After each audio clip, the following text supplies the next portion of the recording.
skincare isn't top trumps. I think one of the biggest reasons people get frustrated with skincare is because they're buying products they never should have bought in the first place. I've definitely been guilty of this myself.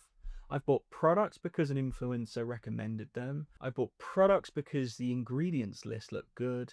And I've also bought products because I trusted the person behind the fancy counter telling me about them.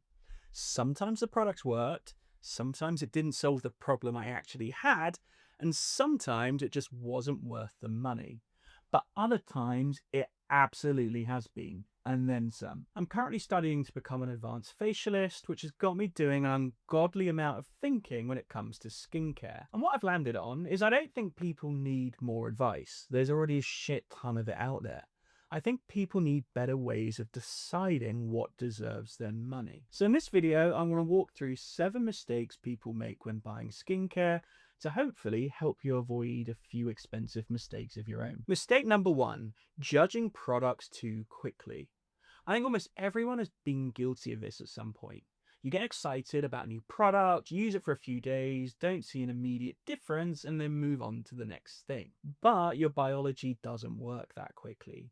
Your skin renews itself roughly every 28 days in your 20s, but by your 60s, that process can take roughly between 45 to 60 days, or in some cases, even longer. So if you're trying to work out whether a product is actually effective, you need to give it time and use it consistently. Otherwise, you're judging it before your skin has had chance to respond. More often than not, consistency beats product hopping every day of the week. Mistake number 2, buying products because they sound good instead of solving a problem. One of the biggest mistakes people make is buying products because they like the marketing, the ingredients, or the hype around them, rather than because they solve a specific problem. The first thing you should ask yourself is, what am I trying to address? Whether that's acne, pigmentation, redness, sensitivity, dehydration, or signs of aging. Or maybe you just want clearer, healthier looking skin. Once you know what it is that you're trying to address, the next step is understanding your skin type. If you're not sure what yours is, I got a video linked up here that walks you through it. From there, choosing product becomes much easier because you're buying with a purpose instead of just buying what sounds good. To try and make things even simpler, I've made a guide aimed at people over 30 who want to look less tired and fresher, which is linked down below and isn't sponsored. I'm also working on an AI app that should help you figure out exactly what products are right for your skin. I'll share more on that when it's ready.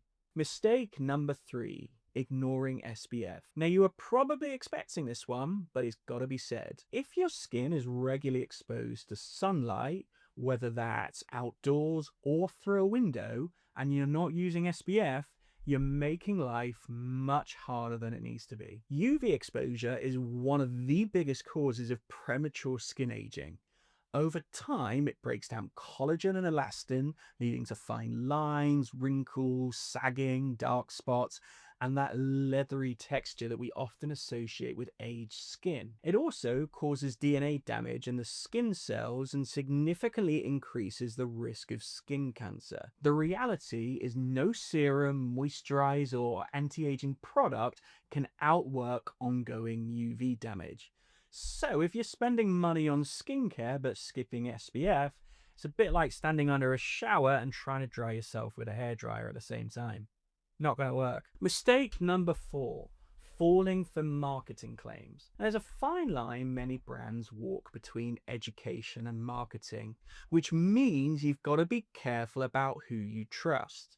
Let's be real, the reason I'm making this video and putting myself out there online is because I'm hoping I can turn this into a viable business, or at least earn a side income from it eventually. Most people in this space have some sort of agenda, whether that's selling products, promoting services, earning affiliate commission, taking sponsorships, or building a personal brand.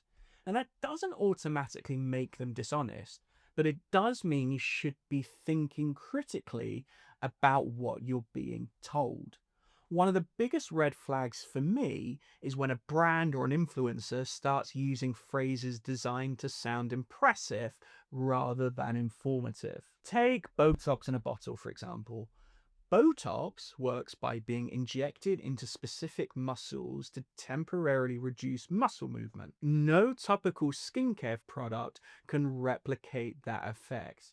Some ingredients can help soften the appearance of fine lines, but they are not Botox in a bottle.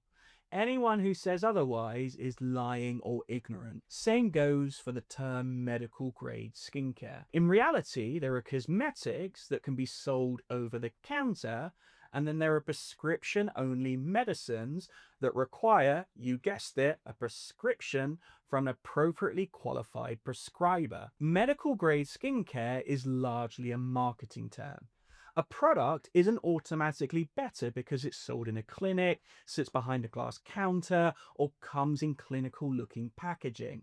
In most cases, a very similar product could be sold in Boots, Superdrug, or online from a reputable retailer for less than half the price. At the end of the day, don't buy products because of clever slogans. Buy them because the ingredients, evidence, and intended purpose make sense for your skin. Mistake number 5. Thinking more expensive means better. One of the biggest mistakes people make is assuming that if a product costs more, it must be better. When you buy a skincare product, you're not just paying for the formula. You're also paying for the luxury packaging, the celebrity endorsement, the department store counter, the IP surrounding it, and the cost of the business acquiring and retaining customers. Now, there are definitely exceptions to what I'm about to say, and there is definitely some nuance. Some expensive products are genuinely excellent. But broadly speaking, a £15 product used consistently will often outperform a £100 product that's used inconsistently, especially if it's the right product for your skin type and the condition you're trying to treat. Just remember, your skin hasn't got a clue how much you paid for the product. Mistake number 6, obsessing over ingredients but ignoring concentrations.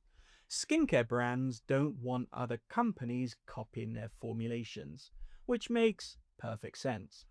But it can lead to a phenomenon known as angel dusting. Angel dusting is where a brand adds just enough of a trendy ingredient to a product so they can talk about it in the marketing, but not necessarily enough for it to meaningfully contribute to the final formula. Numbuzzin's number 9 NAD biolifting essence is a good example of why concentrations matter. Now, I really like this product. I use it regularly and often recommend it because I think it's a brilliant healthy aging product. But when you look at the ingredients list, it contains over 45 different peptides, which is exceptional. Now, I'm not saying they're not in there. My question is whether all 45 are present at concentrations that meaningfully contribute to the results. For me, this product is always a reminder that seeing an ingredient on an ingredients list doesn't tell you the full story, even if it delivers the results. It works the other way around as well. Some brands increase the percentage of an ingredient because it sounds more impressive in the marketing, even when more isn't necessarily better. Niacinamide is a classic example.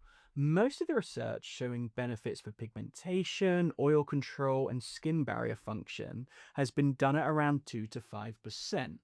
Yet you'll regularly see 10, 15, and even 20% niacinamide serums being marketed as more powerful versions. For some people, that's absolutely fine.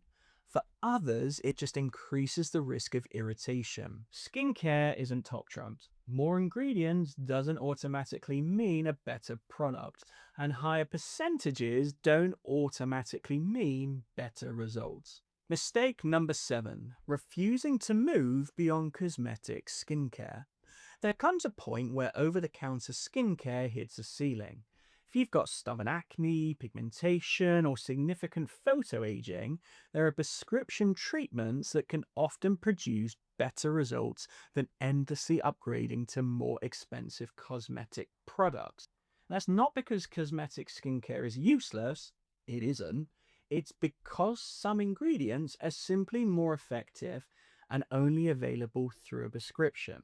Prescription retinaldehydes like tretinoin and stronger forms of azelaic acid can pack a significantly bigger punch depending on the condition you're trying to treat. Here in the UK, services like Dermatica and Skinemy have made that process much more accessible and affordable. Now, this isn't sponsored, but I personally use Dermatica to get my prescription tretinoin. It took me about 15 minutes to complete the online consultation, and I receive it through the post every 7 or 8 weeks. And I pay roughly £25 for it each time it comes, which is actually cheaper than many of the high end retinols and retinals out there, which aren't actually as strong. If you found this video useful, consider liking and subscribing, and YouTube thinks you'll like the video here. Thanks, and I'll see you there.